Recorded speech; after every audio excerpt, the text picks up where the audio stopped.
नमस्कार किसान भाइयों, कृषि दर्शन कार्यक्रम में आप सभी का हार्दिक स्वागत है। किसान भाइयों, आज हमें जिला मंडला के गांव रामनगर में और हमारे साथ एक ऐसे किसान हैं जिन्होंने कुछ वर्षों पूर्व मत्स्य पालन का व्यवसाय शुरू किया। कैसे किया, इनके मन में ये कहां से प्रेरणा मिली, इससे क्या लाभ है, क्या अन्य किसानों को भी ये प्रेरणा दे रहे हैं, ये तमाम बातें जानेंगे हम ब्रजेश जी से। ब्रजेश जी ठाकुर, आपका कार्यक्रम में स्वागत है जी। धन्यवाद सर। सबसे पहले तो आप और अपने जैसे किसान भाइयों को ये बताएं कि मत्स्य पालन की प्रेरणा आपको कहाँ से मिली, इसके पहले आप क्या करते थे? सर नमस्कार, बहुत बहुत धन्यवाद जो हमारे एक छोटे से गांव रामनगर में आए हैं, तो इसका बहुत बहुत धन्यवाद आपका करता हूं। और हमारे आत्मा डिपार्टमेंट के सर हैं जो आप लोग को यहाँ लाए, और हमारे ये छोटे छोटे जो गांव से जो उभर के हम लोग आ रहे हैं उसको आप पूरे देश को आप दिखा रहे हैं इनके आपके माध्यमों से। तो मैं बताना चाहूँगा कि मैं बेसिकली मेरा बैकग्राउंड ये फ़िश फार्मिंग का नहीं है। मैं एक पेशे से मैकेनिकल इंजीनियर हूँ। मैंने करीब 14 साल अपना जॉब 14 साल करीब मैंने जॉब बाहर प्राइवेट कंपनियों में किया, जैसे जिंदल स्टील पुणे में भी था, वहाँ इंडियाना ग्रुप। तो ये करने के बाद फिर मैं अचानक 2020 में जो कोविड की लहर आई थी उससे बहुत ज़्यादा मैं परेशान हो गया था, और इतनी कि घर से बाहर रह के इतनी सब बीमारी लगना, उसके बाद जॉब का भी टेंशन, तो मैंने उस पर सोचने पे मजबूर हुआ कि क्या करें। तो मुझे एक मछली पालन व्यवसाय बहुत अच्छा लगा, जिसमें क्या है कि जितना भी प्रोडक्शन हम कर सकते हैं उसको बेचने की टेंशन नहीं है। बाकी प्रोजेक्ट हम अगर करते हैं कोई प्रोजेक्ट तो उसमें प्रोडक्शन तो हो जाता है लेकिन मार्केटिंग नहीं हो पाती है। तो मुझे ये बेस्ट लगा, मैं घर बैठे ये मछली पालन करूँगा तो सक्सेस हो जाऊँगा। तो वैसे ही मैंने 2-4 जगह ट्रेनिंग लिया, समझा कि मैं मछली पालन में कैसे करूं। तो उसमें मुझे समझ में आया कि 2020 में प्रधानमंत्री मत्स्य संपदा योजना लॉन्च हुई थी, तो उसमें मैंने बहुत स्टडी किया, ट्रेनिंग लिया, तो मुझे लगा कि मैं ये कर सकता हूं। तो मैंने उसके लिए ट्रेनिंग लेने के बाद ट्रेनिंग लेने के बाद मैंने अपने घर पे ही एक ये टैंक जो है, घर पे ही एक आंगन पे ही अपना मैंने एक टैंक बनाया, और उसमें मछली के बच्चे डाल के मैंने उसको ट्रायल चालू किया कि ये टेक्नोलॉजी सक्सेस है कि नहीं। तो उसके बाद मुझे सक्सेस हुई, और फिर मैं ये बाकी बड़ा प्रोजेक्ट डाला हूँ जिससे मैं अच्छे तरीके से भी सक्सेस हूँ। जी। तो अभी आपने सुना कि नौजवान किसान उच्च शिक्षा प्राप्त करने के बाद खेती बाड़ी के साथ साथ जो से व्यवसाय हैं, जैसे मछली पालन है, मुर्गी पालन, इस तरह के जो व्यवसाय हैं, जो नगद आय देने वाले व्यवसाय हैं, उस तरफ उनका रुझान बढ़ रहा है। अभी ठाकुर साहब ने बताया कि प्रधानमंत्री मत्स्य संपदा योजना है, इसका लाभ, ऐसी कल्याणकारी योजनाएं अनेक चल रही हैं जिसका लाभ अब गांव में और बल्कि दूरस्थ अंचलों के जो गांव में रह रहे हैं वो लाभ उठा रहे हैं। इस योजना की जानकारी आपको कहां से मिली, क्या है ये योजना? ये योजना जो है पहले तो नीली क्रांति थी, 2020 में ही ये लॉन्च हुई है, प्रधानमंत्री मत्स्य संपदा योजना। तो इस योजना में मुझे जानकारी नहीं थी, तो मैंने अपने ज़िले में पहले मैंने जब कोरोना से रिटर्न आया था तो सबसे पहले जानकारी मैंने फिशरीज़ डिपार्टमेंट में जाके उनसे मिला कि फिशरीज़ में क्या योजना चल रही। तो उनने मुझे बहुत अच्छे से इसके बारे में जानकारी दी, और इनके द्वारा जो जानकारी मिलने के बाद जो योजना में जो सब्सिडीज़ मिलती हैं उसके बारे में मुझे बहुत हेल्प की, जिसके कारण फिर मैंने यहाँ के जो हमारे डिस्ट्रिक्ट कलेक्टर जो मिसेज हर्षिका सिंह थी, उन मैडम ने भी हमको बहुत सपोर्ट किया, और उनके द्वारा हमको ये प्रोजेक्ट सैंक्शन हुआ। अभी आपने बताया कि मैं पहले और कोई व्यवसाय करता था, इसके बारे में जानता ही नहीं था, फिर इसके लिए आपने कहीं से प्रशिक्षण प्राप्त किया, तकनीकी मार्गदर्शन कहाँ से मिला आपको? सर एक्चुअल मैंने 3-4 जगह ट्रेनिंग लिया, प्रॉपरली एक जगह पे डिपेंड नहीं हुआ, क्योंकि नई टेक्नोलॉजी थी। तो ये हर कोई अलग अलग बातें बताते थे, कोई बोलते थे 1 टन होगा, कोई बोलते थे 2 टन एक टैंक में होगा। तो मैंने 2-3 जगह ऐसा लिया, प्राइवेट ऐसे ही किसी, तो मुझे लगा कि मैं इस पे विश्वास करके ज़्यादा अमाउंट ना फंसाऊं। तो मैंने जैसे आपको बताया पहले भी कि घर पे ही एक मैंने डेमो वर्जन मैंने स्टार्ट किया था। जो नया टैंक मेरा वहाँ बना हुआ अलग दिख रहा है उसको मैंने यहाँ पे इंस्टॉल किया, घर से उठा के यहाँ किया, घर के आंगन में ही बनाया था। तो वो मैंने सक्सेस होने के बाद फिर ये आगे किया सर। जी। ये जो हम देख रहे हैं इसको क्या कहते हैं, तकनीकी भाषा में क्या कहते हैं? ये इसको बायोफ्लॉक टेक्नोलॉजी बोलते हैं। ये कम जगह में ज़्यादा उत्पादन की टेक्नोलॉजी है। जैसे हम पुराने देखेंगे ट्रेडिशनल कल्चर, बड़े बड़े 1 एकड़ 2 एकड़ 5 एकड़ में जो फार्मिंग होती है, उसमें हम छोटी सी जगह में ही, एक मान लीजिए ये 4 मीटर डाया है, इसमें ही हम 3 क्विंटल का प्रोडक्शन ले लेते हैं। इसमें से हमको कम से कम आराम से 10 से 15 हज़ार रुपये एक टैंक से ही हमको शुद्ध मुनाफा हो जाता है। जी। तो इसके लिए जो मत्स्य बीज हैं वो कहाँ से आप लाए, क्या उन्नत किस्म के हैं? जी, ये हम क्या है, हम हमारा रायपुर से आता है और बीच में बंगाल से भी आता है। हम छोटा बच्चा जीरा या फिर फ्राई बोलते हैं, वो बच्चा हम स्टॉक कर लेते हैं। स्टॉक करने के बाद उसको हम फिंगरलिंग साइज करके, फिंगर करने के बाद क्या करते हैं, उसको जो हमारे से फार्मर जो जुड़े हैं, जो ट्रेनिंग लेके भी गए हैं, उनको हम जैसे कुछ योजना बलराम तालाब बाकी ये चल रही हैं, है ना, तो उसको हम वो भी प्रोवाइड करते हैं, उनको टेक्निकल सहयोग देते हैं और बच्चे भी प्रोवाइड करते हैं, सीड फीड मेडिसिन पूरा हम उनको सपोर्ट करते हैं। जी जी। आप ये जो आवास हम देख रहे हैं, गोल एक चक्र है जी। इसके बारे में बताएं। नीचे क्या है, नीचे क्या कंक्रीट है या क्या है ये, इसके बारे में सर बताएं। एक्चुअली ये जो है, आप जो टैंक देख रहे हैं 4 मीटर डाया का है और 1.2 मीटर इसकी डेप्थ है। ये जो दिख रहा है नीचे, इसके नीचे नहीं है, सिर्फ यही है और नीचे मिट्टी है, कंक्रीट भी नहीं है, मिट्टी है। इसके ऊपर ये त्रिपाल लगा हुआ है, ये स्टैंडर्ड साइज का आता है। इसको लगाने के बाद इसमें जो वाटर होल्डिंग कैपेसिटी है 15,000 लीटर है, तो इसमें 12,000 लीटर इसमें पानी रहता है। बाकी क्या है, मछली जंप ना करे करके ऊपर टॉप तक नहीं भरते हैं। तो ये इसमें हमारा 3 क्विंटल तक का प्रोडक्शन हो जाता है। अरे सुन तो। मुझे क्या सुनाना चाहते हो? जो सुनाओ मेरी सौतन को। किसको? अरे वही तुम्हारा मोबाइल फोन जिससे सुबह शाम दिन रात चिपके रहते थे और कहते थे किसान कॉल सेंटर से बातें हो रही हैं। अच्छा ये बात है। हाँ, क्यों, क्या हुआ? अब बात नहीं होती क्या? अब तो झट से बात हो जाती है। संबंधी समस्याओं का अपनी भाषा में तुरंत हल पाने के लिए पूरे भारत में किसी भी फोन से हेल्पलाइन नंबर पर संपर्क करें। किसानों का दोस्त किसान कॉल सेंटर। ये बहुत सारे पाइप लगे हैं, अभी फव्वारा चल रहे हैं, तो इसके बारे में बताएं। सर ये एक्चुअल में क्या है कि इनको हम कम जगह पे कर रहे हैं, तो कम जगह में है तो इनको क्या डिजॉल्व ऑक्सीजन, घुलित ऑक्सीजन मछली को चाहिए रहता है। अगर हम बड़े तालाब में कर रहे हैं तो वहाँ पे प्राकृतिक रूप में क्या रहता है, ऑक्सीजन मिल जाता है, हवा चलती है, लहरें होती हैं और डेंसिटी कम है। अब इसमें हाई डेंसिटी है, हाई डेंसिटी होने के कारण क्या होता है, मछली को ऑक्सीजन की कमी होती है। तो उसको पूरी करने के लिए कृत्रिम रूप से हम क्या करते हैं, इसमें ऑक्सीजन देते हैं, जो हम ये फुहारा के तरीके से या एक एरेक्शन ट्यूब आता है, उसमें ऑक्सीजन हम एडिशनल रूप से देते हैं। आहार के बारे में बताएं, मछलियों को आहार कैसे दिया जाता है? जी, ये सर एक कमर्शियल फीड होता है, ये बना हुआ फ्लोटिंग फीड होता है, जैसे कि रखा भी आपको दिखाएंगे लाके फीड जो कराएंगे, तो ये फ्लोट करता है, 100% कंज्यूम करता है, 100% कंज्यूम करता है, डूबता नहीं है जब तक मछली खाना ले।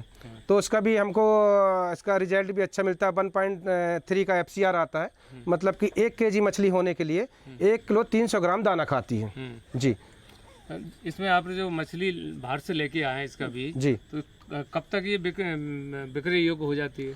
सर ये करीब 6 से 8 महीने में इसका सेलेबल साइज हो जाता है। एवरेज वेट हम 800 ग्राम ले लें तो एवरेज वेट आ जाता है सर 6 से 8 महीने में।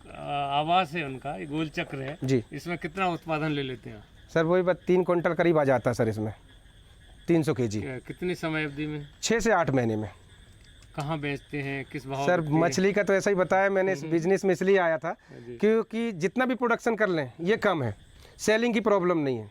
आप मॉर्निंग टाइम में आते तो यहाँ देखते पूरे जो लेने आते हैं लाइन लगी रहती है, तो यहीं से ले जाते हैं। उनका डेली जो बाहर, जैसे यहाँ से 15 किलोमीटर दूर आप मंडला से आए हैं, तो पहले यहाँ के लोग जो हम कटर जो रोड में बैठ के बेचते हैं, जिनका जीवन यापन उसी से चलता है, तो वो मंडला लेने जाते थे। अभी वो हम उनको यहीं से लाइव फिश दे देते हैं, तो उनको अच्छा मुनाफा भी हो रहा है और हमारे गाँव में जो है अच्छे प्योर मछली मिल रही है, लाइव फिश मिल रही खाने को। जी। तो किसान भाइयों, एक बात यहाँ मैं आपको ज़रूर बताना चाहूँगा कि ये एक छोटे से किसान हैं और इनके मन में ऐसा क्यों आया कि ये मछली पालन का करें। ये तो शुरू में बता दिया, हमने देखा है कि गाँव तालाब भी होते हैं, या व्यवसाय के रूप में जो करना चाहें इसको, क्या आप भी बाहर जाते हैं किसी तालाब इत्यादि में, जलाशय में? उनको मार्गदर्शन के लिए सर जैसे ज़रूरत पड़ती है, यहाँ ट्रेनिंग ले लिए, मान लो वो समझ गए, अगर उनको कुछ प्रॉब्लम होती है तो उनके पास हम बताने भी जाते हैं, समझाने भी जाते हैं। कुछ ही बच्चे की बीमारी आ गई तो हम फोटो, आजकल जो मोबाइल में वीडियो कॉल चल रहा है उसके माध्यम से मैक्सिमम प्रॉब्लम सॉल्व हो जाती है, और नहीं हो पाती तो हम वहाँ जाके विजिट करके उनको प्रॉब्लम सॉल्व करते हैं। ये जो एक जलाशय छोटा सा बना है, ये क्या है इसको? ये भी सर ये बायोफ्लॉक पॉन्ड लाइनर बोलते हैं। ये टैंक में टेक्नोलॉजी यूज कर रहे हैं बायोफ्लॉक, वो पॉन्ड पे है। ये भी गवर्नमेंट जो है प्रधानमंत्री मत्स्य संपदा योजना के तहत है बायोफ्लॉक पॉन्ड लाइनर। थोड़ा उससे विस्तार से बताइए। जी सर, ये गवर्नमेंट की योजना जो है बायोफ्लॉक पॉन्ड लाइनर 0.1 हेक्टेयर पे बनती है। 0.1 हेक्टेयर जो है 11,000 स्क्वायर फीट अप्रोक्सीमेट होता है, उसमें हम 10 टन का उत्पादन ले लेते हैं। तो ये एक बना हुआ है, एक पार्ट में यहाँ पे बना हुआ है, तो इसमें भी हमारा 10 टन का उत्पादन हो जाता है। और 10 टन का ये आप देख रहे टैंक इसमें हो जाता है, तो हम साल में मिनिमम 20 टन का उत्पादन ले लेते हैं। जी सर, 20 टन का उत्पादन ले लेते जी हैं। जी सर। तो बड़ी खुशी हो गई आपसे मिलकर, आप इतना बढ़िया देखा। मंडला के लगभग 25 किलोमीटर दूर हम हैं मंडला जिला मुख्यालय से, तो वहाँ हमें जैसी जानकारी मिली कि मत्स्य पालक उच्च शिक्षा प्राप्त एक किसान है, उनसे इसलिए हम मिलने आ गए। आपको शुद्ध आय अगर दोनों तीनों को मिला के लगाएं अंदाज, तो एक वर्ष में कितनी हो जाती होगी? सर वही आपको बताया कि 8 से 10 लाख रुपए मेरी शुद्ध आय हो जाती तीनों को है मिला जी। तो इनकी स्वास्थ्य के लिए भी और कुछ ध्यान रखना पड़ता है कोई? सर इसमें हम क्या बराबर प्रॉपर मॉनिटरिंग करते हैं। इसमें हम वाटर टेस्ट करते हैं, जिसमें अमोनिया हो गया, TDS हो गया, डिजोल्व ऑक्सीजन हो गया और pH लेवल के, तो ये पूरा हम इसमें चेक करते हैं, रेगुलरली चेक करते हैं, जिससे कि क्या इसमें कुछ ऐसा अमोनिया बढ़ जाता है तो बल्क में मोर्टेलिटी हो जाती है। अगर आप स्थानीय तौर से खाद्यान्न की बात करें जी। कि आप स्थानीय जो खाद्यान्न है उसके माध्यम से मछलियों का भोजन आप निर्माण कर सकते हैं, ऐसा करते हो तो बताओ।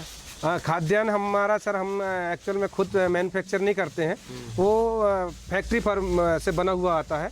वो उसको हम क्या करते हैं सर कि इसमें दिन में 2 बार फीड देते हैं। एक टाइम निश्चित करते हैं कि सुबह हमको 10 बजे देना है और शाम को 6 बजे देना है। उस टाइम में हम 2 बार देते हैं और मछली के बॉडी वेट के अनुसार फीड डालते हैं जी।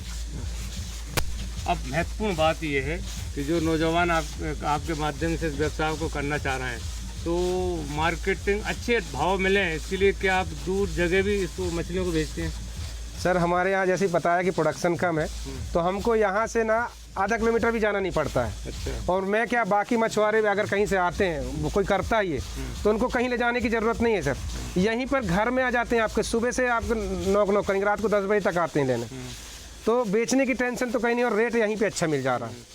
नहीं, आजकल ज़माना सूचना तकनीक का आ गया जी। अच्छा भाव मान लो विदेश भेजना चाहें जी, तो पैकिंग इत्यादि के लिए आगे कोई योजना है आपकी? सर है, लेकिन यहाँ से इसलिए नहीं कि हमारा प्रोडक्शन अभी 20 टन ही है।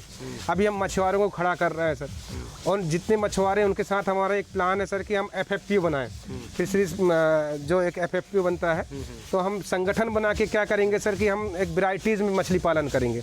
हमको अगर एक्सपोर्ट करना सर, तो हमारे पास एक क्वांटिटी होनी चाहिए, 20 टन माल रेडी होना चाहिए।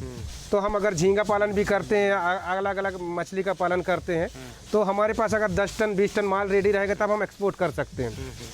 अब मेरे पास मान लो 10 टन यही हो बिक जाता 20 टन, तो मैं सेल करने के इतना सोच नहीं रहा हूँ सर। देखिए फ्यूचर में है सर, अगर FFPO हमारा बन जाएगा, सब मछुआरों के साथ मिल के हम लोग एक संगठन बना के अच्छी मछली करेंगे, जिसका रेट हमको बाहर मिलता है। जैसे झींगा हो गया, हमारे यहाँ पर मीठे पानी में झींगा हो जाता है रोजनबर्गी, वो हमारा प्लान है, हम FFPO बनाएंगे, झींगा पालन करेंगे, हर एक फार्मर 2-2 टन 1-1 टन करेगा, इकट्ठे करके हम बाहर सप्लाई कर सकते हैं।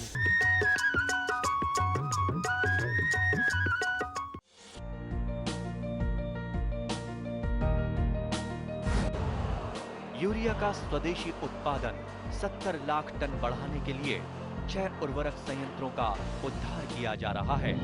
FCIL के गोरखपुर, सिंदरी, तलचर और रामागुंडम संयंत्र, HFCL की बरौनी इकाई और BVFCL की नामरू फोर्थ। सोने पर सुहागा ये है कि देश में अब बनेगा सिर्फ नीम लेपित यूरिया, क्योंकि इससे होगा किसानों का फायदा ही फायदा। अनाज का उत्पादन 10% तक बढ़ेगा, बढ़ेगी 10 से 15% नाइट्रोजन क्षमता।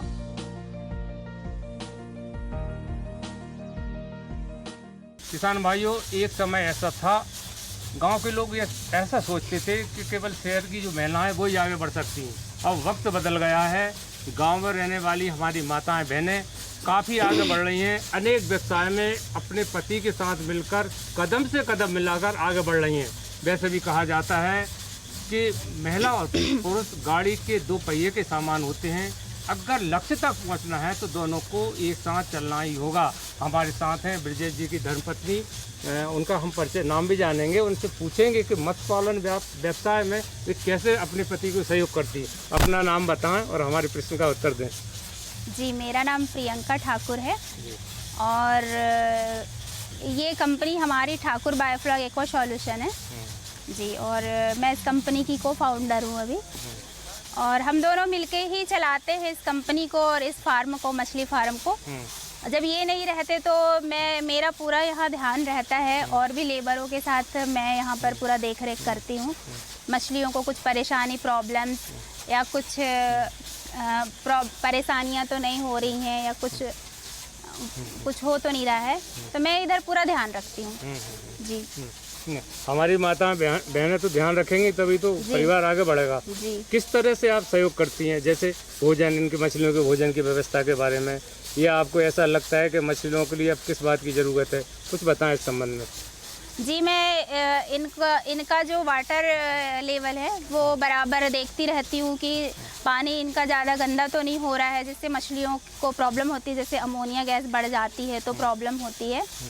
तो ये सब मैं देखती रहती हूँ। ऑक्सीजन वगैरह चेक करते रहते हैं, ऑक्सीजन का लेवल क्या है टैंकों में।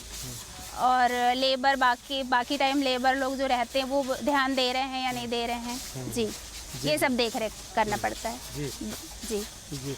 आप अपनी जैसी जो और माताएं बहनें गांव में रहती हैं जी, उनको इस तरह के आत्मनिर्भर बनाने के लिए या अपना स्वयं का व्यवसाय वो लोग करें, कुछ उनको प्रोत्साहित करती हैं?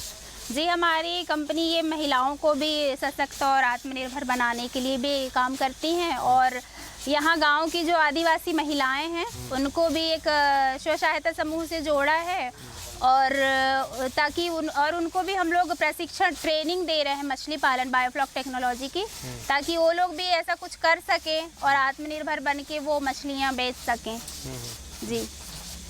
शुरुआत में आपको ऐसा तो नहीं लगा कि ये मछली पालन का व्यवसाय है, कहीं ऐसा लोग कहें कि कुछ ऐसा नहीं करना चाहिए, ऐसा महसूस हुआ कभी? जी जी, बिल्कुल कभी नहीं, कभी भी ऐसा महसूस नहीं हुआ, क्योंकि कोई भी काम छोटा या बड़ा नहीं होता है, काम तो काम होता है। तो हमको कभी भी ऐसा नहीं लगा कि ये काम हमारे लेवल का नहीं है, बस हमको करना है ये और सक्सेस होना है इसमें, बस ये हमने ठाना है। प्रियंका जी ये बता रही थी कि मैं आसपास की जो माताएं बहनें गांव में रहती हैं या आसपास गांव में रहती हैं उनको समूह बनाकर उनको मार्गदर्शन देते हैं, उनको मैं ये बताती हूँ कि आत्मनिर्भर बनो। इसके लिए आपकी भविष्य में और क्या योजना है?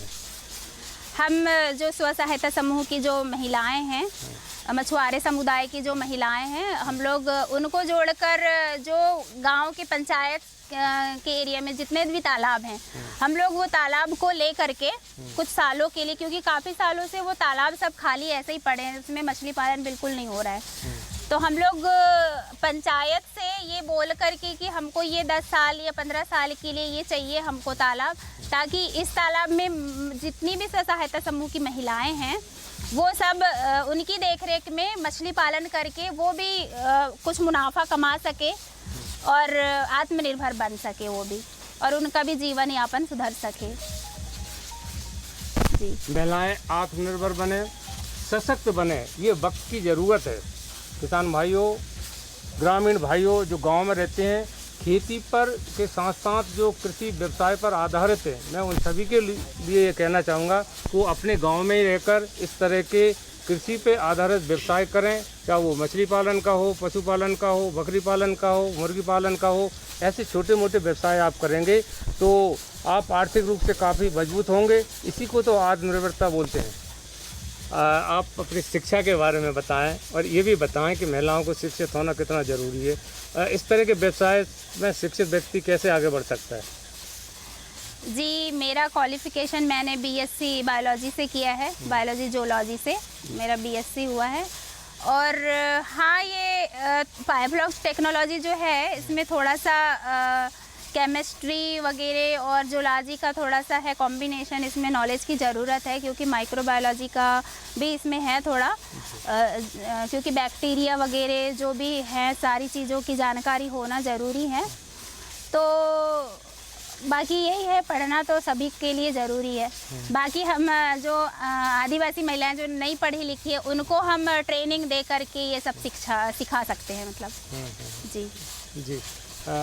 हमारा चैनल कृषि दर्शन चैनल है, इसके बारे में आप क्या कहना चाहेंगे? आप बोलें।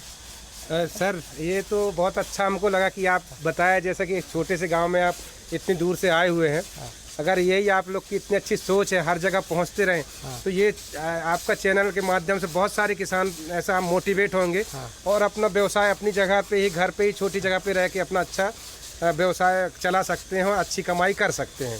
जी सर, तो आपका बहुत अच्छा ऐसा है कि सपोर्ट के माध्यम से सब लोग को फ़ायदा मिलेगा। 2 शब्द आप भी बोलें। जी, आपका बहुत बहुत धन्यवाद, आप यहाँ पर आए। और भी जो लोग नहीं जान रहे हैं इस बायोफ्लॉक टेक्नोलॉजी के बारे में, तो और ज़्यादा जानने लगेंगे, और आपके मीडिया के माध्यम से और आपके टीवी चैनल के माध्यम से इसका ज़्यादा से ज़्यादा प्रचार प्रसार होगा। तो आपका बहुत बहुत धन्यवाद। ब्रजेश जी आपका बहुत बहुत धन्यवाद सर। प्रियंका जी आपका बहुत बहुत धन्यवाद। धन्यवाद सर। तो किसान भाइयों, अभी आपने देखा कि ये एक सफल किसान धर्मपत्नी उनके साथ थी। आइए देखते हैं खबरें खेती की। नमस्कार किसान भाइयों, स्वागत है आपका खबरें खेती की में।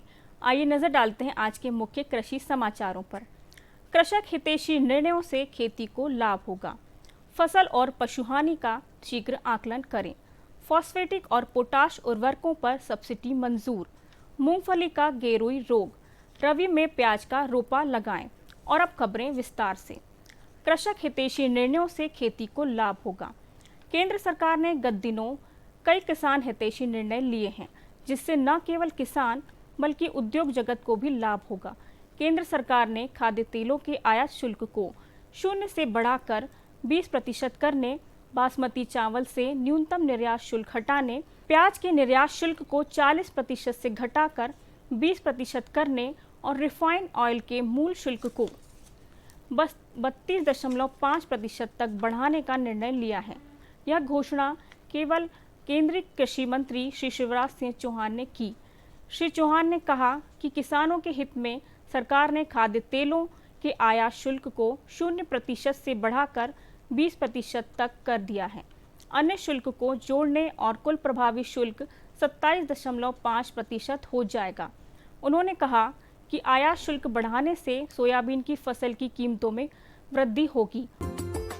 मध्य प्रदेश के मुख्यमंत्री डॉक्टर मोहन यादव ने गत दिनों अतिवृष्टि और बाढ़ के कारण हुए नुकसान के आकलन के लिए आपात बैठक बुलाई और राहत के कार्यों को तेजी से आगे बढ़ाने के निर्देश दिए। मुख्यमंत्री ने अधिकारियों से कहा कि 30 सितंबर तक बारिश की संभावना को देखते हुए सभी अधिकारी और कर्मचारी छुट्टी पर न जाएं और जनहानि की स्थिति में जिम्मेदार अधिकारियों पर सख्त कार्रवाई की जाएगी। मुख्यमंत्री डॉक्टर यादव ने निर्देश दिया कि बाढ़ और अतिवृष्टि से प्रभावित किसानों की फसलों और पशुओं को नुकसान का आकलन जल्द से जल्द पूरा करें और राहत राशि का वितरण तुरंत शुरू हो। केंद्र सरकार ने रबी फसल सत्र 2024-25 के लिए फॉस्फेटिक और पोटेशिक P&K उर्वरकों पर पोषक तत्व आधारित सब्सिडी NBS दरों को मंजूरी दे दी है। यह निर्णय प्रधानमंत्री श्री नरेंद्र मोदी की अध्यक्षता में केंद्रीय मंत्रिमंडल की बैठक में लिया गया। इस फैसले से किसानों को रियायती दरों पर उर्वरक उपलब्ध कराए जाएंगे, जिससे उन्हें सस्ती और आसान पहुंच में खाद मिल सकेगी। इसके लिए सरकार ने लगभग 24,475 करोड़ रुपए से अधिक के बजट का प्रावधान किया है। सरकार ने अंतर्राष्ट्रीय बाजार में उर्वरकों की कीमतों में हो रहे बदलावों को ध्यान में रखते हुए यह फैसला लिया, जिससे किसानों को रियायती दरों पर उर्वरक मिल सके। 2010 से लागू पोषक तत्व आधारित सब्सिडी योजना के तहत किसानों को 28 ग्रेड के उर्वरक उपलब्ध कराए जाते हैं। मूंगफली का गेरुई रोग। मूंगफली तिलहनी फसलों के रूप में ली जाने वाली प्रमुख फसल है। मूंगफली की खेती मुख्य रूप से रेतीली और कछारी भूमियों में सफलतापूर्वक की जाती है। मूंगफली के दानों से 40 से 45% तेल प्राप्त होता है, जो कि प्रोटीन का मुख्य स्रोत है। मूंगफली के गेरुई रोग से लगभग 15 से 30% तक उत्पादन कम हो जाता है। यह रोग फफूंदी के द्वारा फैलता है। सर्वप्रथम रोग के लक्षण पत्तियों की निचली सतह पर धब्बों के रूप में दिखाई पड़ते हैं। मूंगफली के इस रोग से पत्तियों के प्रभावित भाग की बाह्य त्वचा फटने लगती है। यह रोग उग्र होने पर पत्तियां झुलसकर गिरने लगती हैं और फलियों के दाने चपटे और विकृत हो जाते हैं। वैसे तो इस रोग के मुख्य लक्षण पत्तियों के निचली सतह पर अधिकतर लाल रंग के धब्बों के रूप में दिखाई देते हैं और यह धब्बे बाद में आगे चलकर आपस में मिल जाते हैं, जिसके कारण पत्तियां सूख जाती हैं। रबी में प्याज का रोपा लगाएं। प्याज के लिए हल्की दोमट मिट्टी और जल निकासी वाला खेत उपयुक्त होता है। चूँकि प्याज कंद वाली फसल है, इसलिए जमीन की पुख्ता तैयारी की जानी चाहिए। इसके लिए गोबर की खाद 20 से 25 टन प्रति हेक्टेयर डालना चाहिए। मिट्टी पलटने वाले हल से गहरी जुताई के बाद 2 से 3 बार बखरनी करें। तो किसान भाइयों, खबरें खेती की में आज बस इतना ही। दीजिए अनुमति। नमस्कार। अगले कार्यक्रम में ऐसी नई कृषि संबंधी जानकारी के साथ आपसे मिलेंगे। तब तक के लिए नमस्कार।